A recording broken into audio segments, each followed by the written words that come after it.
감사합니다. 이제 오늘부터 이제 베드로서 드디어 이제 들어갔습니다. 베드로 전서인데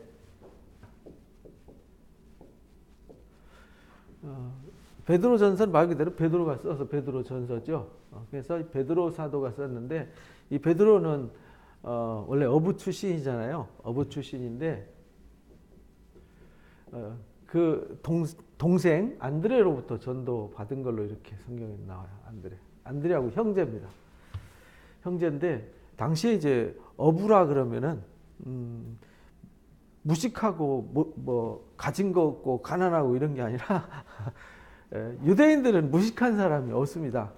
그러니까 우리가 이제 잘 알아야 되는 것은 우리가 가끔 이제 옛날에는 70년대, 80년대에는 목사님들이 그렇게 설교를 했어요. 베드로는 무식하다, 어부였다. 왜냐하면 우리 시골에 배 타는 사람들이 60, 70년대 배 타시는 분들이 초등학교도 안 나오고 그냥 바다에서 그물 이렇게 담그면서 먹고 살아서 마치 우리 시골 동네 그 해변가에 있는 어부처럼 생각한 거죠.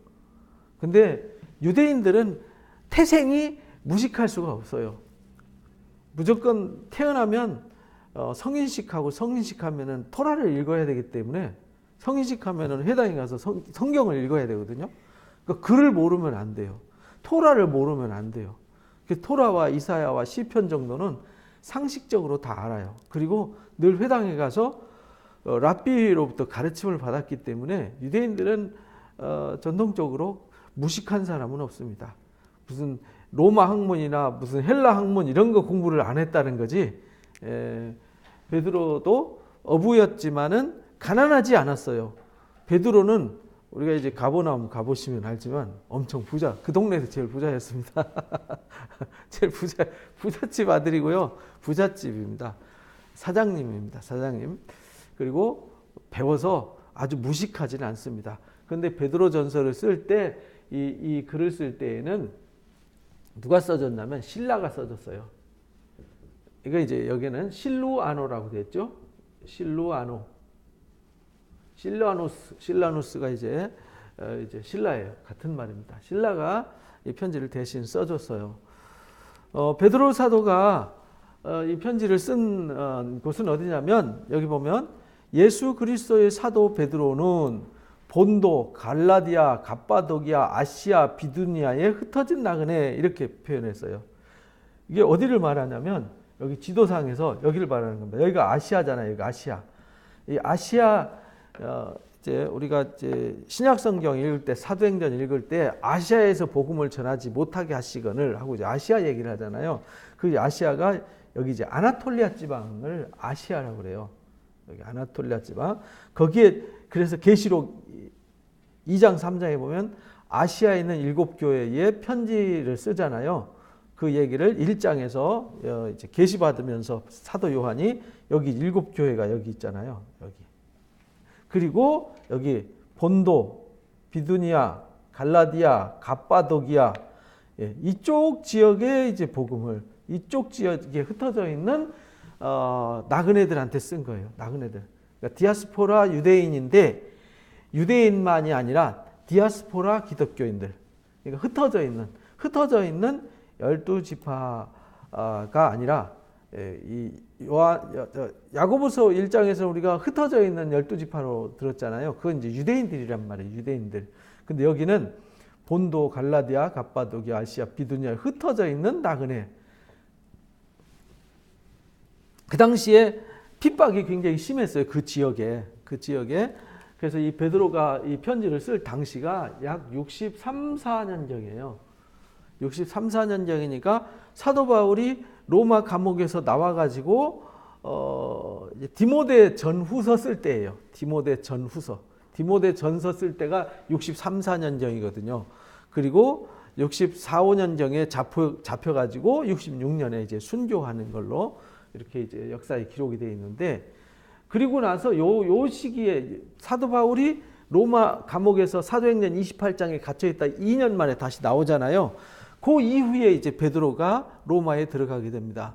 그래서 그 시기에 로마에서 썼을 것이다. 거기 이제 바벨론이라고 나오는데 이제 그 마지막 장에 보면은 바벨론에서 썼다 이렇게 말하는데 그 바벨론은 그 아수르 바벨론을 말하는 게 아니에요. 메소포타미아에 있는 바벨론을 말하는 게 아니고 베드로는 거기 가지도 않았고 거기 있지도 않았어요. 그 당시에 계시록에 보면은 이 세상을 바벨론으로 표시했어요. 왜냐하면 그 고대 시대부터 바벨론은 아주 강성한 지배 세력으로 상징을 했기 때문에 그 당시에 이제 바벨론을 세상, 온 세상, 계시록에 의해서 바벨론이 세 갈래로 갈라지잖아요. 그래서 이게 이제 로마를 상징했어요. 로마. 그래서 로마에서 쓴 편지다. 로마에서 63, 4년경에 편지 쓰고 66년경에 순교를 하죠. 바울과 함께 순교를 하고 네로 황제가 68년에 죽어요. 네로 황제 때 얘기입니다. 네로 황제 때. 그래서 실로아노가 대신 편지를 써주는데 편지를 쓰는 이유는 이 바빌론에서 엄청난 핍박이 있었어요. 핍박. 1세기에는 가장 핍박을 많이 받았을 때가 네로 때였고요. 그 다음에 아주 더 강력한 핍박을 받았던 때가 요한계시록을 쓰게 된 도미티아누스 황제 때 엄청 핍박을 받았습니다. 1세기 가장 핍박이 심했을 당시가 두 왕이에요. 칼리굴라 때도 핍박이 있었지만 그렇게 본격적으로 뭐 기독교인들을 골라서 핍박하던 시기가 아니었어요. 그때는 기독교와 유대교가 상존하던 시기니까. 그래서 이제 핍박을 받으니까 핍박받는 이 성도들에게 무슨 편지를 썼냐면 위로와 격려의 편지를 쓴 거예요. 위로와 격려. 그래서 뭘로 위로하고 격려하냐면 산소망을 갖고, 산소망 곧 부활이죠. 부활. 죽어도 다시 사는 부활의 산소망을 가르쳐주기 위해서 이 편지를 쓰게 돼요. 그래서 하나님 아버지의 미리 아심을 따라, 그러니까 하나님 아버지의 미리 아심, 그러니까 하나님이 사도 바울이 말했던 것처럼 똑같아요. 베드로도. 로마서 8장에 보면은 바울은 이렇게 말했거든요. 8장 28절에 보면 우리가 알거니와 하나님을 사랑하는 자 곧 그때로 부르심을 자들 합력해 선을 이룬다 하면서 하나님이 미리 아신 자들 이랬잖아요. 미리 아신 자들을 또한 그 아들의 형상을 본받게 하기 위해서 미리 결정하셨어요. 그러니까 아신 자들을 결정하고 결정한 그들을 맏아들이 되게 하는 거죠. 그들로 맏아들이 되게 한다. 이는 정하신 그들을 부르시고, 그러니까 아신 자들을 맏아들이 되게 하려고 결정한 후에 그들을 부르시고, 부르신 그들을 의롭다 하고 의롭다 한 그들을 영화롭게 했다, 이렇게 가르쳐요. 이게 이제 성화의 과정이거든요. 성화의 과정. 그래서 베드로 사도한테도 편지 쓸 때 하나님 아버지의 미리 아심을 따라, 그래서 우리가 부르심을 받은 건요, 이미 하나님이 아신 바 된 사람들이 부르심을 받는 거예요. 그러니까 우리가 전도하는 것도 어떻게 전도하냐면 누가 하나님 백성인지 몰라요. 그러니까 우리는 내 생각으로 제안을 하면 안 되는 거예요. 이 사람은 복음 들을까 안 들을까 이런 생각이 아니라 그냥 우리는요 심부름을 하는 겁니다. 이미 하나님이 구원받을 자를 정해놓으셨어요. 그러니까 우리는 가서 전해야 되잖아요. 누군지 모르니까 찾아야 되잖아요. 하나님 양을. 그래서 우리는 가서 전하는 겁니다. 전할 때 그가 믿고 안 믿고 듣고 안 듣고 그거는요 우리 사정이 아니에요. 그거는 하나님과 그 사람 관계를 통해서 하나님이 하시는 일이거든요. 그래서 아시는 자들을 정하시고 정하신 그들을 부르시는 겁니다. 그래서 아심을 따라서 성령의 거룩하게 하심으로 순종함과 예수 그리스도의 핏뿌림을 얻었어요. 그러니까 거룩하게 하심으로 순종함과 핏뿌림을 얻는다. 그러니까 순종. 아신 자들을 부르시니까 부르심의 순종에서 나오잖아요. 순종에서 나온 사람들을 거룩하게, 핏뿌림이란 말은 죄를 사해 주신다는 뜻이에요. 죄를 사해 주시고 거룩하게 하신다.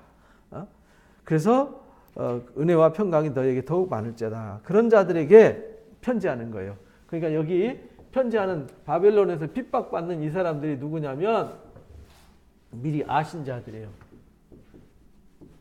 아신 자들인데 이들이 거룩해졌어요. 핏뿌림으로. 그리스도의 핏뿌림으로 거룩한 택한 자.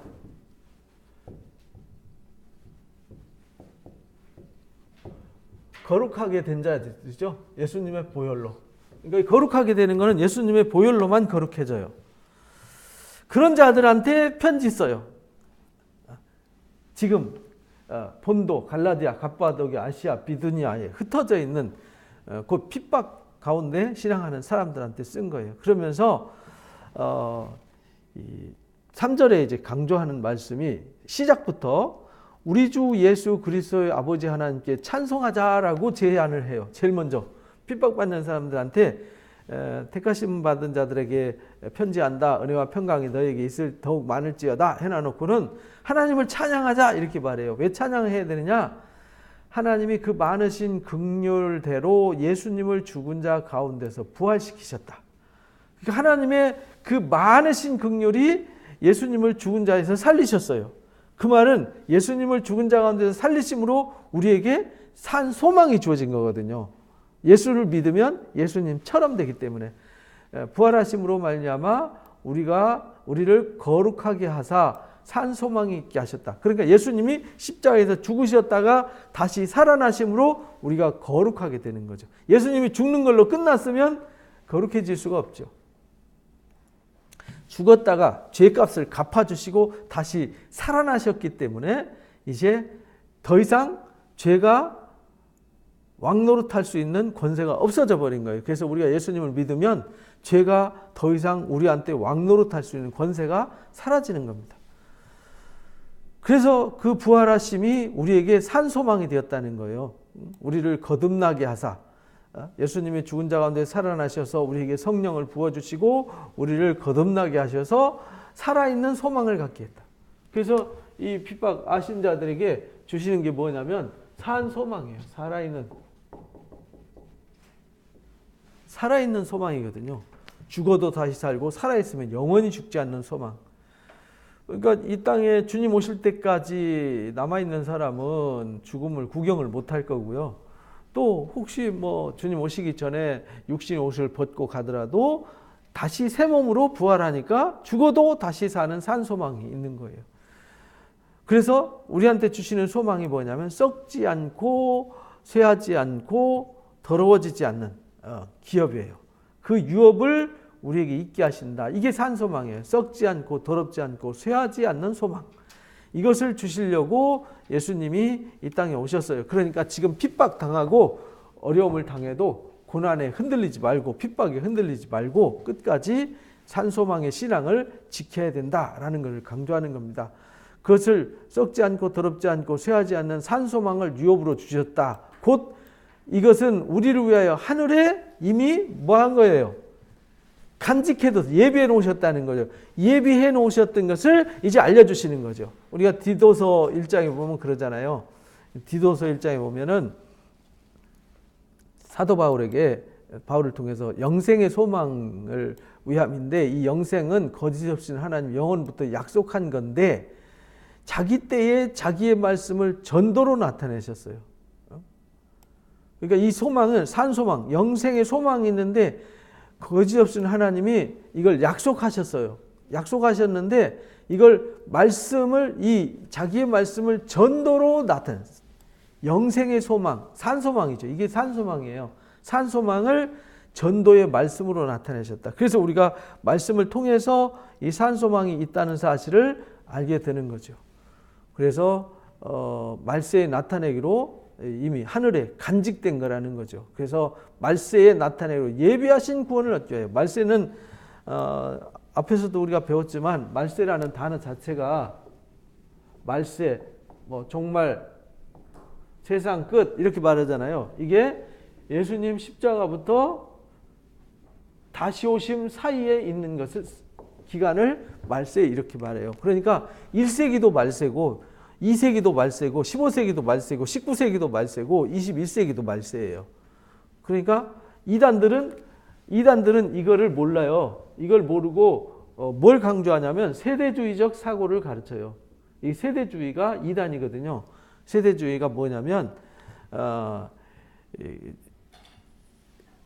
구약은 율법 시대고 옛날에는 무슨 족장 시대고 무슨 출애굽 시대고 뭔 시대 이렇게 시대를 구분해요. 그리고 지금이 말세래요. 지금이 말세. 근데 그 얘기는 1세기도 지금이 말세라고 그랬어요. 이단들이 나와가지고. 지금 뭐 안상홍이니 뭐 아니면 신천지니 뭐 전도관이니 이런 데서만 지금이 말세라고 외친 거 아니에요. 성경은 이미 2000년 전부터 말세라고 외쳤어요. 근데 지금이 말세라고 세대주의들은 시간을 구분을 해요. 그게 아니라 성경에서 말하는 말세는 예수님이 십자가 지시고 부활하신 때부터 예수님이 다시 오시는 그 세상 끝까지 요 기간을 말세라고 그래요. 그러니까 이미 1세기부터 주님 다시 오실 때까지 모든 성도들은 어디를 살고 있는 거예요? 말세를 살고 있는 거예요. 근데 이걸 모르고 이단들은 이 세대주의를 외친단 말이에요. 그래서 이제 성경 공부하는 그 몰래 성경 공부 시키는 신천지나 이런 데 보면 다 앞에 기초 교리를 기성교회하고 똑같이 해요. 그러니까 구분이 안 가. 그러니까 혹 빠져서 한참 가다가 여기서 탁 들통이 나는 거예요. 걔네들은 요걸 벗어나지를 못해요. 안상홍이나 여호와의 증인이나 이 신천지나 전도관이나 뭐 영생교나 다 여기서 다 걸리는 거예요. 이거 세대주의가 이단이에요. 그래서 이미 우리는 말세 살고 있죠. 지금 우리가 말세 산다는 건 거짓말은 아닌데 그때는 아니었고 지금만 말세라고 하면 거짓말이에요. 그거는요 성경에서 가르치지 않는 얘기예요. 성경을 몰라서 그런 거예요. 성경을 몰라서. 그래서 말세에 나타내기로 예비한 구원, 그러니까 저 말세는 1세기에는 말세가 아니고 예수님 오기 직전만 말세가 아니라 이미 모든 성도들은 말세를 살아가고 있는 거다. 그래서 이 그때에 나타내기로 예비하신 구원을 얻기 위해서 믿음으로 말미암아 하나님의 능력으로 보호하심을 받는다. 그래서 이 말세를 살아가는 사람들은 하나님이 성령 하나님을 보내셔서 성령으로 우리를 위로하시고 우리를 위해서 중보 기도하시고 우리에게 예수님이 말씀하신 것을 생각나게 하고 알게 하고 깨닫게 하고 하는 이런 기능을 하게 되는 거예요. 그래서 믿음으로 말미암아 하나님의 능력으로 보호를 받는 것이죠. 그래서 우리가 이 시대에 우리가 말씀을 가르쳐야 되는 이유는 이 말세를 살고 있는 이 말세 이루실 구원이잖아요. 구원. 그래서 이 구원도요 세 가지로 구분할 수 있어요. 첫 번째는 예수님을 영접하면은 바로 구원받는 거잖아요. 예수님 영접한 사람들은 구원받잖아요. 그죠? 예수님을 영접하면 구원받아요. 왜냐하면 세상에서 죄 가운데서 건짐받았어요. 그런데 영접했다고 구원이 끝난 게 아니에요. 두 번째 과정이 있어요. 영접한 건 이건 탄생이에요. 탄생. 예. 페이스북에 보니까 청년들 애기 낳았더만요. 애기 낳았어요. 이게 뭐냐면 탄생이에요. 영접했단 말이에요. 그럼 응아하고 태어났다고 끝난 게 아니죠. 과정이 필요한 거잖아요. 무슨 과정? 성화, 성숙. 성숙의 과정이 있는 거예요. 이게 이제 두 번째 구원이고요. 세 번째는 완성이잖아요. 완성. 이건 언제 완성이냐? 주님 다시 오셔야 완성이 되는 거예요. 그러니까 구원은 완성된 게 아니에요. 지금 이 세 가지가 동시에 이루어져 가는 거죠. 그래서 여기서 믿음으로 말미암아 하나님의 능력으로 보호를 받았어요. 예비된 구원을 얻기 위해서. 예비된 구원이잖아요. 말세에 나타내기로, 말세의 세상 끝에 나타나기로 예비한 구원. 그래서 우리는 영접해서 구원 받았으면 새가족 교육도 받고 뭐 기초 성경 공부도 배우고 이렇게 하면서 이제 세상의 더러운 때를 벗고 세상에서 살던 옛 옷, 옛 것을 사도 바울이 에베소서에서 그러잖아요. 옛 것은 벗어버리고 그리스도 안에서 새 옷을 입어야 된다. 새 사람을 입어야 된다. 골로새서 3장에서는 지식에까지 새로워져야 된다. 이렇게 말하잖아요. 머리에 들어있는 이 사고방식까지도 다 바꿔야 된다. 왜냐하면 우리가 예수님을 영접했지만 완전히 거듭나고 완전한 변화된 게 아니잖아요. 변화되어가는 과정 중에 있는 것이지 성화의 과정이 있어요. 그래서 머릿속에 들은 것까지도 다 바뀌어야 된다. 그래서 우리는 날마다 그리스도와 함께 죽어야 한다. 그래서 그것이 과정을 통해서 주님을 만나는 순간 완성이 되어지는 것이다 라는 것을 가르쳐 주시는 거예요. 그래서 바울도 빌립보서 3장에서 내가 이루었다 함도 아니다. 온전케 되었다 함도 아니다. 완전케 되려고 만들어져 가는 부활에 이르려고 달려가는 과정, 표대를 향하여 달려가는 과정 중에 있다라고 빌립보서 3장에서 가르쳤잖아요. 그러므로 이제 구원을 여기 핍박받는 사람들한테 위로의 산소망의 부활의 소망을 가르쳐 줬어요. 그러니까 이제 산소망을 우리에게 주셨으니까 산소망에 합당한 삶을 살아야 되는 거잖아요. 산소망에 대한 확신이 있으니까. 그러므로 이제는 여러 가지 시험 때문에, 테스트 과정 때문에 잠깐 근심하지 않을 수 없어요. 우리가 이런 산소망은 있지만, 그래서 우리가 예수님을 영접하고 산소망을 얻었지만 이 성화의 과정 속에 사탄의 역사도 있고 핍박도 있고 환난도 있다라는 거예요. 그래서 여러 가지 시험의 과정이 있다는 거죠. 그래서 우리가 근심도 하게 되고 걱정도 하고 때로는 두려워하기도 하고 염려하기도 하고, 그러나 오히려 크게 기뻐한다. 이렇게 크게 기뻐한다. 왜냐하면 너희 믿음의 확실함은, 우리가 믿음, 이 산소망에 대한 믿음이 여기에 대해서 확실한 이유는 불로 연단하여도 없어질 금보다도 더 귀하기 때문이다. 예수 그리스도 나타나실 때에 칭찬과 영광과 존귀를 얻게 할 것이니라. 이렇게. 그래서 우리가 이 믿음을 갖고 있으면 이 믿음은 불로 없어질 금보다 귀해요. 이 믿음은. 왜냐하면 금으로 이거 산소망을 못 얻잖아요. 근데 이걸 얻는 사람들은 그리스도 나타나실 때, 요때죠. 완성될 때, 그리스도 나타나실 때, 요때에 예수님이 영광과 존귀 위에 있잖아요. 그런데 우리도 주님과 함께 영접해서 주님과 하나가 되는 거잖아요. 그래서 우리도 칭찬과 영광과 존귀를 얻는 거죠. 어떻게 인간이 영광과 존귀를 얻습니까? 그렇죠? 근데 우리가 주님 나타나실 때 주님과 함께 잘했다라고 칭찬받고요. 주님이 받으시는 영광과 주님이 누리시는 존귀의 위치에 우리도 있게 된다는 겁니다. 이게 엄청난 소망인데 이걸 사람들이 이제 모르는 거죠. 예수를 너희가 보지 못했어요. 우리가 예수님 못 봤잖아요. 2000년 전이니까. 2000년 전에 어제 성탄절 주님 마국간에 오셨는데 모르잖아요. 그 당시에 사람들도 몰랐으니까. 그런데 우리가 주님을 사랑해요. 왜? 이 소망을, 산소망을 믿기 때문에. 그런데 그걸 믿는 믿음도 에베소서 2장에서는 하나님의 선물이다 이렇게 말했잖아요. 우리가 믿는 것도 하나님이 아신 자들에게 믿음을 선물해 주셔서 믿을 수 없는 것을 믿게 하시는 거죠. 사랑하는도다. 이제 보지 못하나 믿고 말할 수 없는 영광스러운 즐거움을 기뻐한다. 그래서 예수님을 믿고 예수님을 바라보면서요, 보지는 못했지만 예수님의 영광스러운 예수님의 말할 수 없는 영광스러운 즐거움으로 우리가 이제 주님을 기뻐하는 거죠. 이게 신앙이란 말이에요. 왜냐하면 믿음의 결국 영혼의 구원을 받기 때문이다. 믿음의 결국 영혼이, 이 육체가 구원받는 게 아니잖아요. 그러니까 영육권이라는 말이 오해가 있어가지고 영육권이라니까 이 육체 요대로 구원받는다는 그 잘못된 그 전도관? 옛날에 전도관이 그렇게 가르쳤어요. 이 육체를 그대로 구원받는 게 아니에요. 영육권이라는 말은 무슨 말이냐면 호련히 순식간에 죽음을 보지 않고 변화받아 구원받는 고린도전서 15장 말씀을 말씀하시는 거예요. 고린도전서 15장에 보면은 뭐라고 말씀하시냐면, 이대로 구원받으면은 얼굴에 버짐이 있으면 버짐 있는 대로 구원받고 코가 삐뚤어져서 코가 삐뚤어진 대로 구원받고 이런 말이 아니거든요. 못생기면 못생긴 대로 구원받고 안경 꼈으면 안경 낀 대로 구원받고 이런 게 아니잖아요. 고린도전서 15장에 보면은 확실하게 여기서 이렇게 말해요.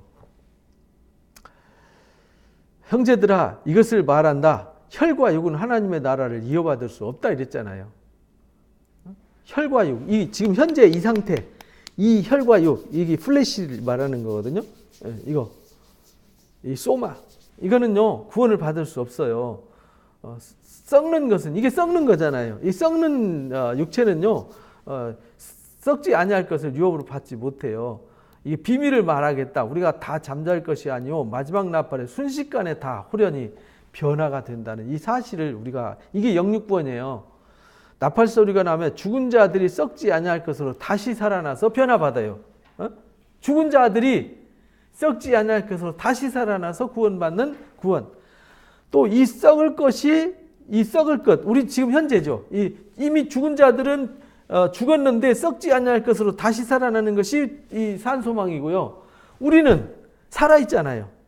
우리도 모르죠. 우리도 뭐 이 화장터에서 죄로 넘어가고 우리가 주 앞에 갈지 모르지만은 만약에 우리가 살아있을 때 주님이 온다면 이 썩을 것이 썩지 아니할 것을 입게 돼요. 이 죽을 것이 죽지 아니함을 입는다. 이 말은 변화된다는 거죠. 마치 마태복음 17장에 변화산에 예수님이 베드로와 야고보, 요한 세 사람 데리고 갔었잖아요. 근데 그때 변화된 모습을 보여줬잖아요. 그때 예수님만 있는 게 아니라 그 옆에 누가 있었어요? 모세와 엘리야가 있었잖아요. 그래서 베드로가 주여 이 자리가 좋사오니 주를 위하여 엘리야를 위하여 모세를 위하여 초막셋을 지게 해주십시오. 이렇게 말하잖아요. 그러니까 모세는 죽었잖아요. 그죠? 느보산에서. 근데 그가 거기 살아있잖아요. 그 변화된 모습을 보여준 거죠. 예수님도 변화된 모습을 제자들한테 처음 보여주신 거죠. 그리고 눈 떠보니까 본래의 모습으로 돌아왔잖아요. 그래서 이 죽을 것이 죽지 아니함을 썩지 아니함, 썩지 아니함을 이 썩을 것이 썩지 아니함을 입고 이 죽을 것이 죽지 아니함을 입을 때 사망을 삼키고 이기라 기록된 말씀이 이루어지는 거다. 이 사망이 할 일이 없는 때가 이때란 말이죠.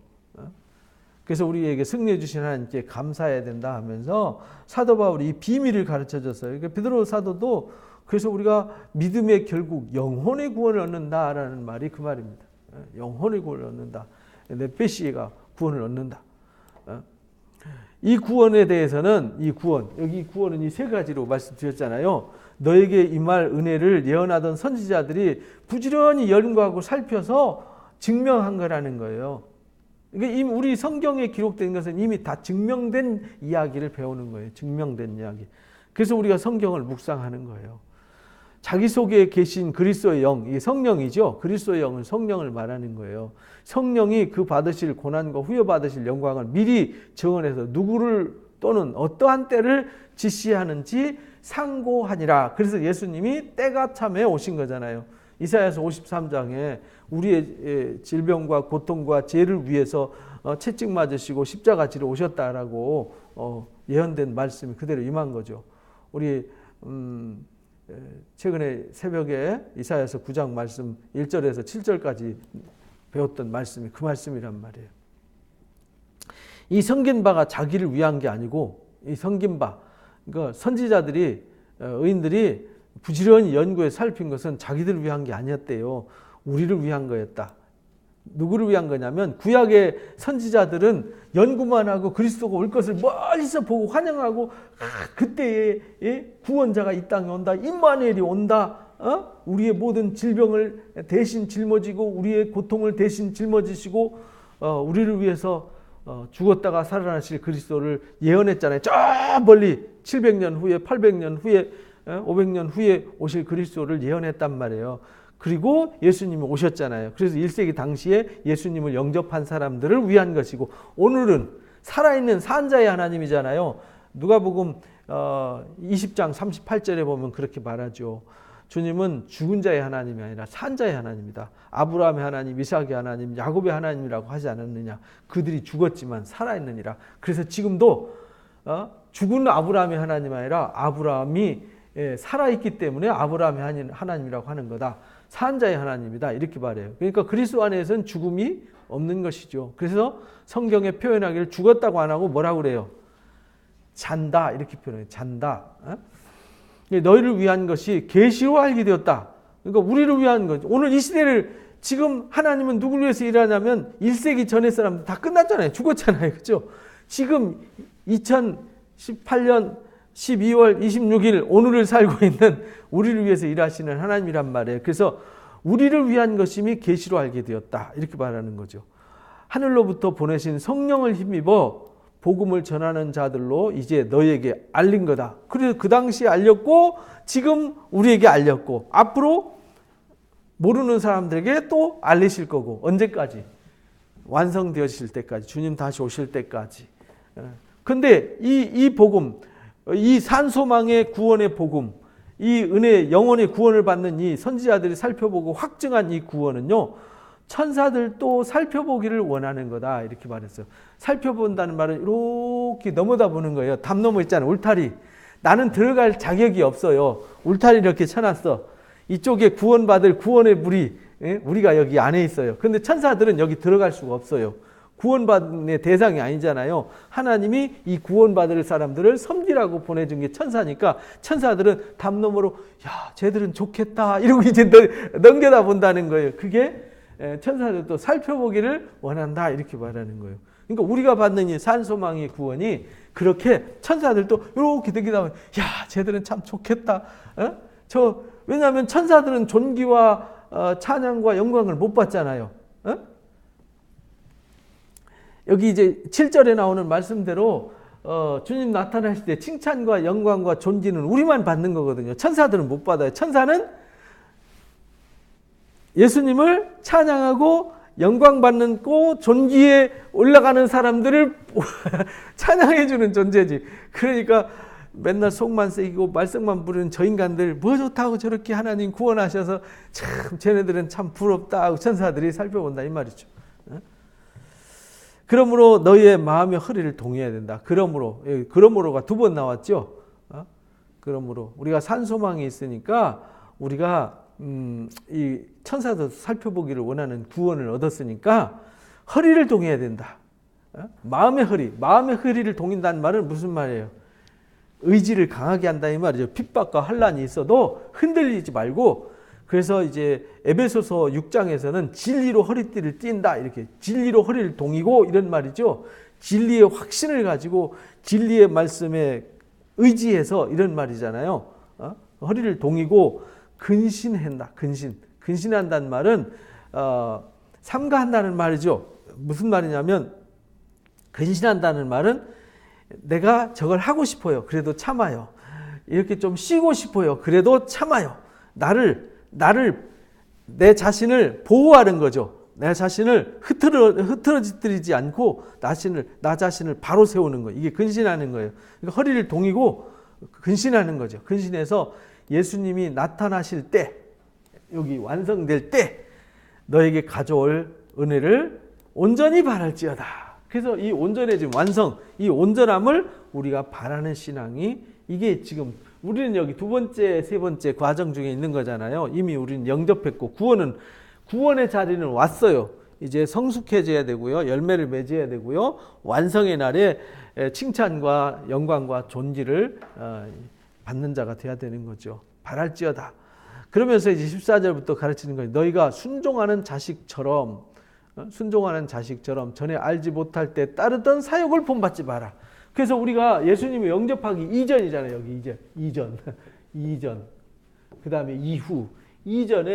영접하기 이전에 따르던 사욕이, 그러니까 육체의 욕망이죠.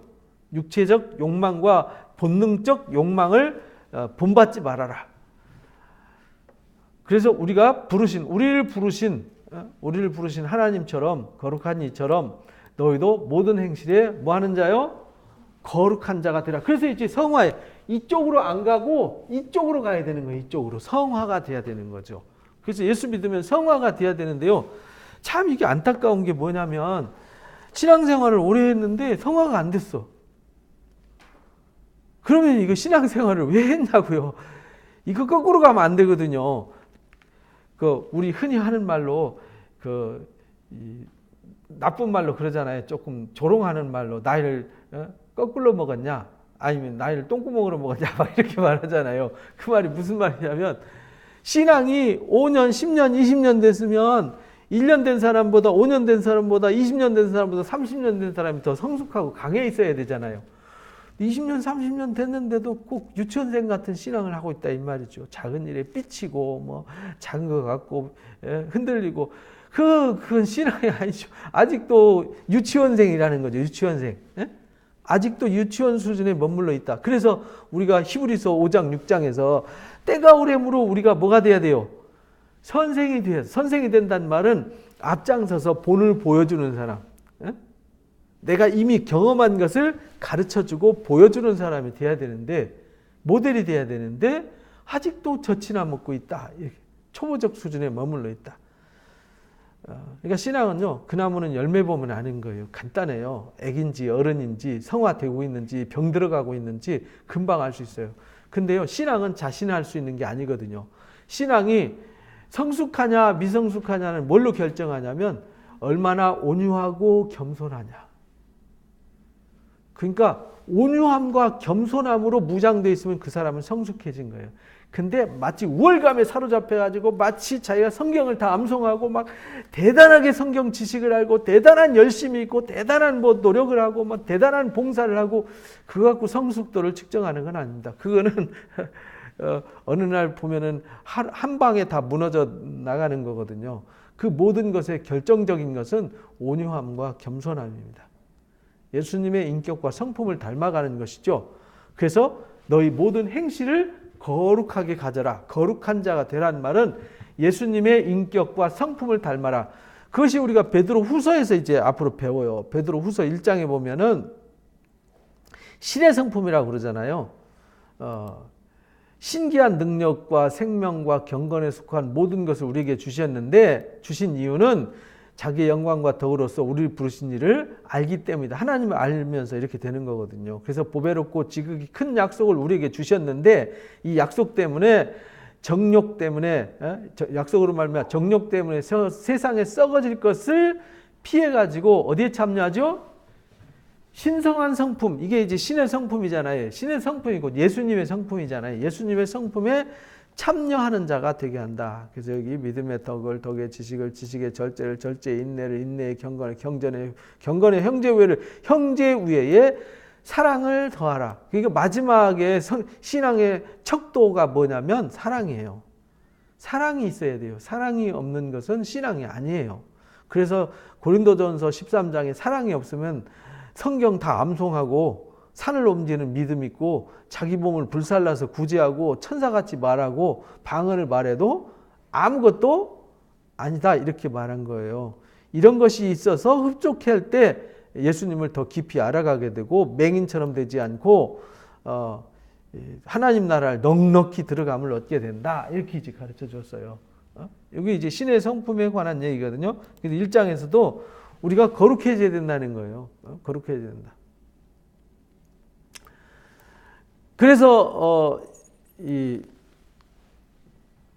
레위기 11장 44절 45절 레위기 19장 2절에 내가 거룩하니 너희도 뭐라고요? 거룩할지어다. 이렇게 가르친 거예요. 그래서 주님의 거룩함을 우리가 닮아가는 그 거룩함이 사랑이고 온유함이고 겸손함이에요. 뭐 거룩함이 뭐 대단한 무슨 영광과 위엄, 우리는 영광과 위엄이 있을 수가 없어요. 우리가 뭘로 영광과 위엄을 만들어내겠어요. 우리 안에 그리스도의 사랑, 그리스도의 성품이 내 안에 뿌리를 내릴 때, 자리 잡을 때 거룩함이 이루어지는 것이죠. 왜냐하면 그 거룩함이 사람의 노력으로 되는 것이 아니라 하나님의 은혜로 되는 것이 그리스도의 보혈의 능력으로 되기 때문에 그래요. 외모로 보지 않아요. 하나님은 각 사람의 뭘로요? 행위대로 심판하시는 거예요. 그 행위가 어디서 나오냐면 마음에서 나오는 거예요. 그래서 예수님이 이 마태복음 15장에서 사람의 입으로 들어가는 것이 사람을 더럽게 하는 것이 아니라 사람에게서 나오는 것이 사람을 더럽게 한다. 그래서 각자 쌓은 것으로 심판을 받는다는 거예요. 선을 쌓은 자가 선을 내고 악을 쌓은 자가 악을 내는 거다. 그러니까 우리 속에 외모로 하나님 안 보시기 때문에 속에 들어있는 것, 속사람이 거룩하게 변화받아야 하나님이 그 행위로 심판해 주신다는 거예요. 이는 너희를 아버지라 부른 즉 너희가 나그네로 있을 때 뭘로 지내라고요? 두려움으로 지내라. 우리가 나그네로 있을 때라는 말은 아직 우리가 주님 완성되기 전까지 과정이 우리 나그네 삶을 사는 거잖아요. 이 땅이 본토가 아니잖아요. 우리는 본향이 있어요. 그래서 이 땅에서 본향 가기를 사모하면서 이 땅에 사는 것인데 마치 이 땅이 본향인 것처럼 살면 안 된다는 거예요. 나그네 있을 때 두려움으로 지내라는 말은 나그네로 있을 때 거룩함을 상실하지 않도록 해라. 거룩함을 이루어라 이런 말입니다. 내가 거룩하니 너희도 거룩해라. 그래서 우리가 교회가 가르치고 교회가 해야 되는 일은 거룩해야 돼요. 그 거룩함이 뭐냐면 기쁨이 있고 즐거움이 있고 행복이 있고 감사가 있고 사랑이 있고 용서가 있고 용납이 있고 그러면서 서로 격려가 있고 위로가 있고 이게 온유함과 겸손함을 통해서 만들어지는 신의 성품이란 말이죠. 신의 성품에 이르는 것이 거룩함이에요. 근데 이 거룩함에 대한 오해가 많아요. 하나님의 그 영광스러운 위엄을 우리가 어떻게 닮아요? 뭘로 닮아? 껍데기에다가 페인트 칠해서? 아니 뭐기다 뭐 빛을 발라가지고? 안 돼요. 우리 마음의 거룩함과 마음의 인격이 예수님을 닮을 때만 그게 가능한 겁니다. 너희가 알거니와 너희 조상이 물려준 헛된 행실에서 대속함 받은 것. 그러니까 우리가 조상으로부터 물려받은 게 이게 죄의 몸을 물려받았잖아요. 죄와 탐욕의 몸. 이것으로부터 대속함 받은 것은 은이나 금같이 없어질 것으로 된 게 아니라는 거예요. 세상에 있는 것으로 된 게 아니라는 거예요. 오직 흠없고 점 없는 어린 양 같은 뭘로요? 그리스도의 보배로운 피. 왜 피인데 그리스도의 피인데 왜 보배로운 피냐면 이 피는 죄가 없는 피예요. 그래서 보배로운 피예요. 우리 피는 죄가 있는 피잖아요. 그죠? 그래서 우리가 피 흘리는 것은 죄를 지었기 때문에 죄의 값을 치르는 거죠. 그 죄의 값으로 치렀으면 사망이잖아요. 끝. 그러나 우리 주님은 죄가 없어요. 죄가 없는 피예요. 그 피가 내 죄값을 대신 갚아줄 수 있어요. 그래서 보배로운 피인 거예요. 그래서 보배로운 피로 된 것이니라. 그는 창세 전부터, 그러니까 이 세상이 존재하기 전부터 알리신 바 되었다. 이 말세에 너희를 위해 나타내신 바 되었다. 예수님은, 그래서 예수님의 이 보배로운 피, 예수님의 그 십자가의 보혈, 예수님이 이 땅에 오신 것은 창세 전부터 예정된 주님이 우리를 위해서 죄 없으신 주님이 죄 있는 우리를 대신해서 거룩하게 하시기 위해서 오셨다라는 거예요. 너희를 죽은 자 가운데서 그래서 살리신 거다. 영광을 주신, 살리시고 영광을 주신 하나님을 그리스도로 말미암아 믿는 자다. 이렇게 말했잖아요. 그래서 우리를 죽은 자 가운데서 살리시고 영광을 주신 하나님, 우리를 죽은 자 가운데서 살리시고 영광을 주신 그 능력이 곧 그리스도의 보혈의 능력이라는 거예요. 그 보혈의 능력이 우리를 거룩하게 해요.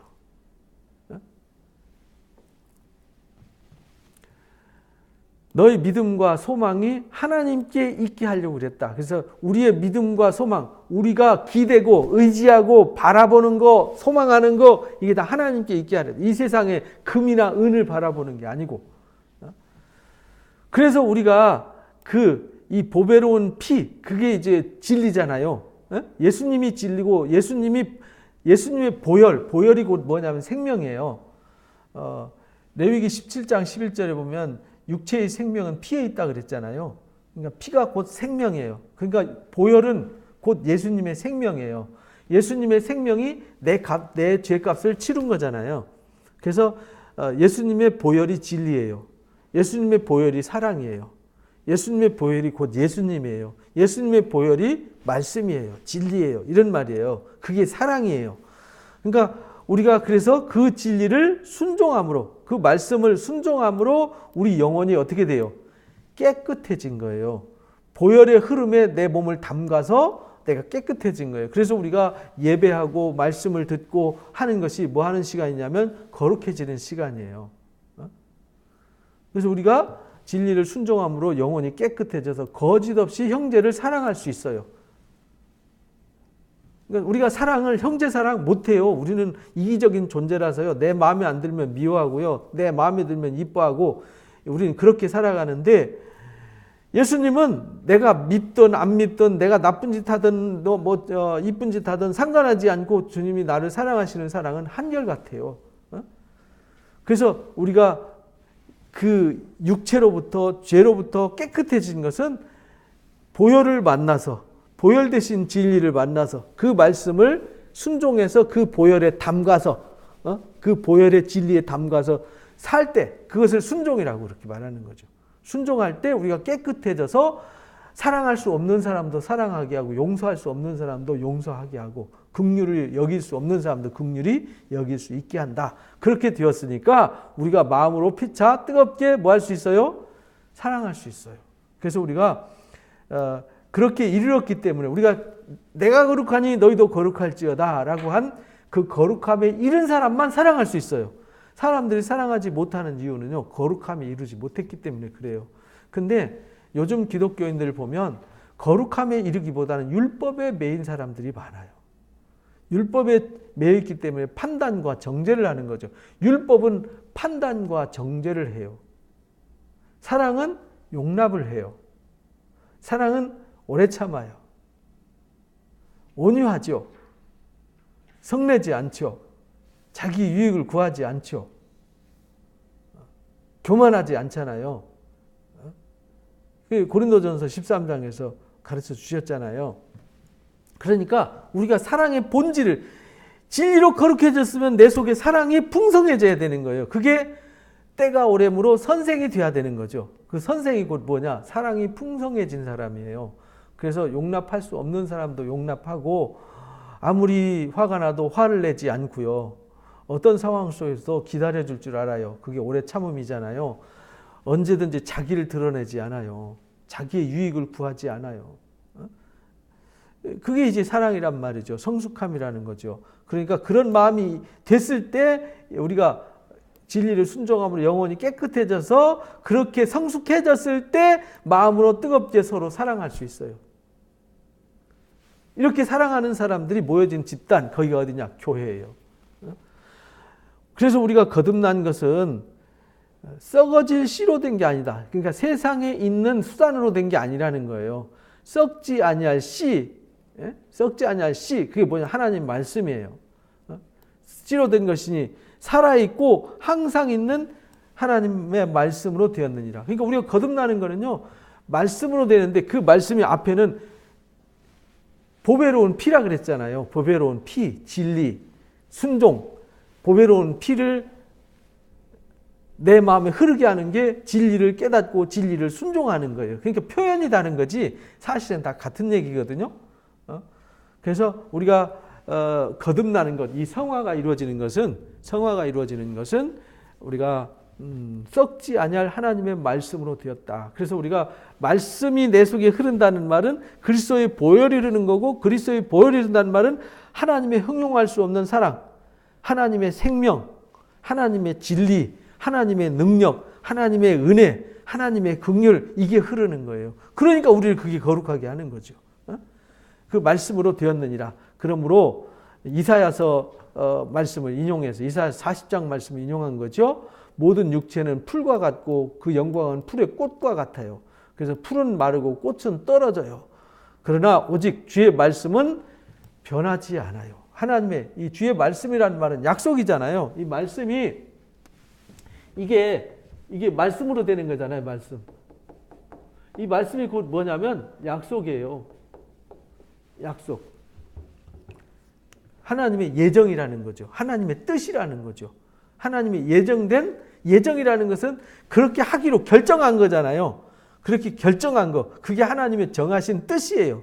그 하나님의 뜻, 예정, 약속, 말씀, 진리, 보배로운 피 같은 말입니다. 그게 사랑이에요. 그것이 항상 변하지 않고 있어요. 주의 말씀은 세세토록 있다 하였으니 우리에게 전한 복음이 곧 이 말씀이다. 그러니까 복음이 말씀이고요. 말씀이 복음이고 복음이 진리고 진리가 복음이고 말씀이고 그게 보배로운 피고 그게 사랑이에요. 그러니까 같은 건데 사실은 따로따로 분리해버리면 이상하게 되는 거예요. 같은 단어인데 상황에 따라서 쓰는 거죠. 상황에 따라서. 그래서 우리가 이 베드로 사도가 고난당하는 이들에게 편지를 써서 이 산소망을 줬다. 이 산소망은 선지자들이 다 연구하고 살펴서 확증한 거예요. 믿음이 확증된 것을 우리가 믿고 영혼의 구원을 얻는 거잖아요. 그러니까 우리가 구원받은 삶을 살아야 된다. 구원받는 삶의 기초는 우리가 하나님이 거룩하기 때문에 우리도 거룩한 삶을 살아가는 거다. 그런데 거룩한 삶은 그냥 되는 게 아니다. 진리의 말씀을 듣고 순종할 때, 곧 그리스도의 보혈이 내 가슴 속에 흐를 때, 곧 그리스도의 사랑이 내 속에 흐를 때 가능하다. 그때 우리가 진리를 순종할 수 있다. 이 말씀은 썩어질 씨로 되는 것이 아니다. 항상 있는 하나님의 말씀, 곧 복음으로 되는 것이다. 이렇게 정의를 내린 거예요. 그래서 이 베드로전서 1장에 나오는 이 말씀의 정의를 머릿속에 담아둬야 돼요. 이게 뭐 지식이 아니라 그 정신, 무엇을 말하려고 하는지 그 의도를 가슴에 깨닫고 그것을 가슴에 새기고 그것을 이제 우리는 나누고 전하는 사람이 되어야 한다라는 것을 가르쳐 주셨습니다. 이게 베드로 사도가 고난당하는 이들에게 준 산소망입니다. 그래서 우리도 이 땅에 아직도 소망이 없이 살아가는 불쌍한 사람들한테 이 산소망의 말씀을 가르쳐서 하나님의 거룩함에 확증된 그 복음을 듣고 그 복음으로 살아가도록 도와줘야 되는 거죠. 진리의 말씀으로 살도록. 그래서 피차 뜨겁게 사랑하면서 살도록. 그러니까 교회는 피차 뜨겁게 서로 사랑하는 곳이에요. 사랑이 없으면 거기는 주님이 안 계신 것이에요. 진리가 없는 것입니다. 그래서 우리는 우리 스스로 진리를 깨닫고 진리의 사랑을 가슴에 채우고 그 사랑을 쏟아내는 교회, 우리 사랑 누림 교회가 되어지도록 우리는 열심히 진리를 듣고 배우고 순종하는 자들 되시기를 주님의 이름으로 축복합니다. 기도하고 마치겠습니다. 귀한 시간 주셔서 오늘도 귀한 깨달음, 은혜 허락하심을 감사합니다. 하나님께서 우리에게 이미 결정을 하셨습니다. 우리를 맏아들이 되어서 하나님의 나라를 상속해 주시기로 결정하시고 우리를 부르셔서 이제 우리를 거룩하고 흠이 없도록 변화를 이루어 주시고자 우리를 택하여 불러주셨습니다. 이제 우리는 그 부르심의 목적에 따라서 영원히 소멸되어지지 않는, 썩지 않고 더럽지 않고 쇠하지 않는 영광의 소망, 산소망을 우리가 선물 받았습니다. 우리가 산소망을 가진 자가 되었사오니 이제 구원에 확정된 이 말씀을 붙잡고 흔들림 없이 믿음으로 살아가는 자들이 되게 하여 주옵소서. 이미 이 말씀은 선지 사도들이 부지런히 연구해서 살펴서 확증한 것이기 때문에 우리가 또다시 이것이 그런가 해서 시험할 필요는 없다라고 가르쳐 주셨습니다. 그래서 우리는 이 말씀을 듣고 순종해서 하나님이 거룩하신 것처럼, 우리 주님이 거룩하신 것처럼 우리도 거룩해서 예수님의 인격과 성품을 닮아가는 자가 되게 하여 주옵소서. 그래서 우리가 피차 뜨겁게 사랑할 수 있는 사람들이 되게 해주시고 진리를 순종함으로 우리가 그렇게 사랑할 수 있게 되었음을 잊어버리지 아니하고 그 말씀으로 늘 거룩함을 입고 거룩하게 변화된 삶을 살아가도록 애쓰는 믿음의 사람들이 되게 하여 주옵소서. 감사하며 예수님의 이름으로 기도하옵나이다. 아멘. 하늘에 계신 우리 아버지여, 이름이 거룩히 여김을 받으시오며 나라 임하옵시며 뜻이 하늘에서 이루어진 것 같이 땅에서 이루어지이다. 오늘날 우리에게 일용할 양식을 주옵시고 우리가 우리에게 죄 지은 자를 사하여 준 것 같이 우리 죄를 사하여 주옵시고 우리를 시험에 들지 말게 하옵시며 다만 악에서 구하옵소서. 나라와 권세 영광의 아버지 앞에 영원히 있사옵나이다. 아멘. 감사합니다. 고맙습니다. 수고했습니다. 고맙습니다.